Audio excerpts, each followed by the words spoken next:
ডইলা তারপরে বাথরুমের পানি দিয়া পানি খাই জীবন কাটাইছি। শরীরের মধ্যে গোসল করতে পারতাম না, শরীরেও দাগ পড়ে গেছে। এরকমভাবে এরা 8 মাস 26 দিন কাটানোর পরে এটা যখন জানাজানি হয়েছে, সরকারিভাবে জানাজানি হওয়ার পরে বাংলাদেশে আমাকে একটা মামলা হয়ে গেছে। রহমানির রহিম। প্রিয় বন্ধুরা, আসসালামু আলাইকুম।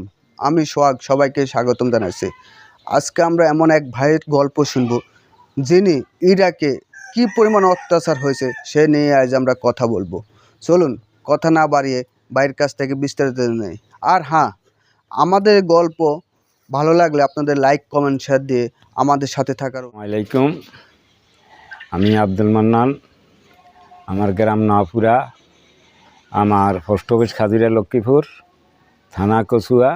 যখন আমগরে 8 মাস 26 দিন বন্দি করে রাখার পরে তখন আমগো তো ওখানে কোনো টাকাও ছিল না, খাওয়া তো সমস্যা, আমরা খুব কষ্ট পাইছি। পানি নাই গোসল করার, মরুভূমির কাজ বুঝেন না। ওখানে তো খাওয়ার জন্য যদি একবেলা খাওয়া দিত, রোজার মাসে রোজার মাসে ছিলাম, রোজার মাসে কোনো খাওয়া দিত না।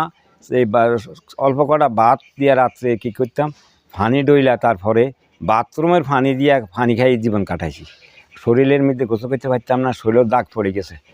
এরকমভাবে এরা 8 মাস 26 দিন কাটানোর পরে এটা যখন জানাজানি হয়েছে, সরকারিভাবে জানাজানি হওয়ার পরে বাংলাদেশে আমাকে একটা মামলা হয়ে গেছে।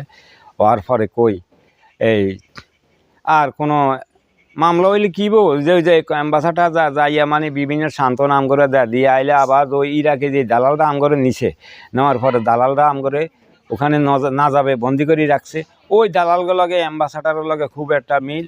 ওখানে মনে করেন অ্যাম্বাসাডারের লগে মিলা মনে করেন টাকা পয়সা খাইছে না খাইছে জানি না, এরা আমগো কোনো মানে খোঁজখবরে নিত না। লাস্ট পর্যন্ত কয়েকদিন এরকম বাংলাদেশ থেকে বিভিন্ন একটু চাপ সৃষ্টি হয়েছে। আরে হওয়ার পরে অ্যাম্বাসাডার একটু লাড়া দিয়ে আমগরে ওখান থেকে কইছে তো করে দেশে ফাড়াই দিব, পাসপোর্ট হাতে দিছে, দিয়া রাত্রে চুরি করিয়া বাসে উঠাইছে।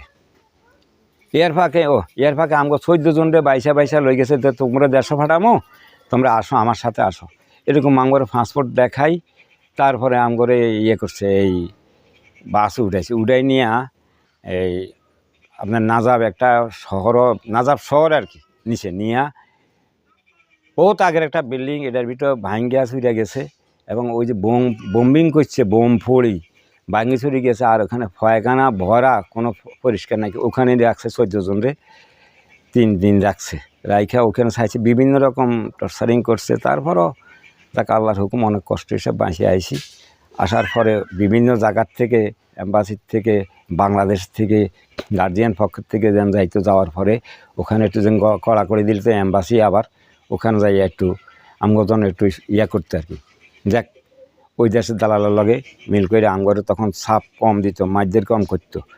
করার পরে যাক এরকম খবর হওয়ার পরে 8 মাস 26 দিন পরে আমগরে বাগদাদ আনছে। বাগদাদ আইনা এক সাইডে দিছে, দিয়া এখানেও মনে করেন জর্গা বিবাদ, কিলাকিলি, খাওয়া নাই কিছু নাই। প্রথম দিন আইনে তো মারি শুরু করছে, মাইর দিছে। মাইর দেওয়ার পরে কয়েকজন লোকের খুবই মারা মারছে। কারণ এখন বর্তমানে ইরাক নাই, বিভিন্ন রকম না এমনের মানুষকে টর্চারিং করে, মানুষের টাকা পয়সা দেয় না। এখন আগে যে ইরাক ছিল মনে করেন মুসলমান দেশ, সেই হিসাবে আমি তো আগেও ছিলাম ইরাকে, এখন আরও ইরাক নাই। ইরাক এখন হয়ে গেছে অন্যরকম, মানে বা কী বলবো, আর খুবই অবৈধ কাজ চলে। আর খাওয়া দাওয়া মানে কেউ কারো কোনো খোঁজখবর নেয় না, মানুষকে চিনে না। যুদ্ধ হয়েছে তো, যুদ্ধ হওয়ার পর থেকে মানুষগুলো এত নিষ্ঠুর হয়ে গেছে, এ দেশের মানুষ খুব কঠিন। এখন ওখানে যেন 8 মাস 26 দিন কাটানোর পর এখানে আনছে আইনা আমগরে এই মামলা তো মামলা হয়ে গেছে। হওয়ার পর দিয়ে আমগো এখানে কিছুদিন রাখছে, রাইখা আবার এই মামলা যখন লাড়া দিছে, লাড়া দেওয়ার পরে দেশে নিয়ে আইছে। এই দেশে নিয়ে আয়ার পর ওই যে মাইর খাইয়ে আইলাম, মনে করেন 3.5 লক্ষ টাকা তো দালালে দিছি। দেওয়ার পরে আর আমার মনে করেন কোনো কিছু হয় না। এটা দেশে আইসে আমার আবার কী করবো, আগে যে জায়গা কিনছিলাম ওখান থেকে আবার কিছু জায়গা বিক্রি করছি। কইরা এই জায়গাগুলোর টাকাগুলো আমার বিভিন্ন লোকে খাইছে। একটা লোক আছে আপনার নাভুরা কুতুল্লা বাড়ি, এই লোক আমার থেকে 3.5 লক্ষ টাকা নিছে। তার জমিন দিছে, এমনি হাওলাত নিছে। নিয়া তার সন্তান যখন টাকাটা নিচে নেওয়ার একটা কাগজপত্র করুম, এরকম 2-4 দিন যাক না, এরকমভাবে এটা মানে নিজেও একটু টেনশনে আছি, বিভিন্ন সমস্যায়। আর আমিও আছি, আর ওই লোকও আমার কাছে এটা সুযোগ নিছে, আমি তো বুঝতে পারি না, সাদা সিধা মনে তারে টাকা দিছি। সে আমার টাকা দিয়া তার চাচার জমিন সে বাগাছ হয়, এই জমিন দান সহ আমারে দিয়া 1 লক্ষ টাকা দিছে, 9 ঘন্টা জমি।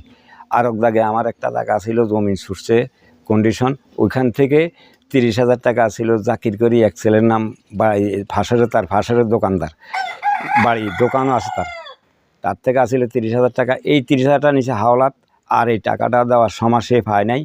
আরও মোট আমার থেকে সর্বমোট সে 3.5 লক্ষ টাকা নিছে। লাস্ট পর্যন্ত যখন সেই মৃত্যু মরে গেছে, মরার পরে আমি ওখানে গেছি আর আমাদের আর গল্প শুনতে, প্রবাসী ভাইদের কষ্ট একটু সার্থক করতে আপনার মূল্যবান লাইক, কমেন্ট, শেয়ার দিয়ে আমাদের সাথে থাকার অনুরোধ জানাই।